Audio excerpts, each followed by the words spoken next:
একই মাঠে একাধিক ঈদের জামাত পড়ার কোনো সুযোগ নাই। একটাই জামাত হবে এক জায়গাতে। এটা টাইমেরও ব্যাপার আছে, যে এটা ঈদের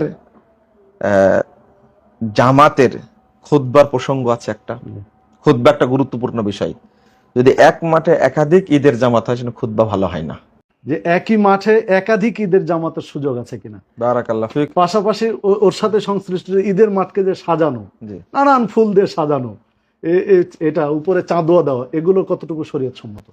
প্রথম কথা হলো, এক ঈদ মাঠে একাধিক সালাত আদায় করার কোনো দলিল নাই। প্রথম কথা, একই মাঠে একাধিক ঈদের জামাত পড়ার কোনো সুযোগ নাই। এতটাতে এই জামাত হবে, দ্বিতীয়টা এত জামাত হবে। একটাই জামাত হবে এক জায়গাতে। এটা টাইমেরও ব্যাপার আছে।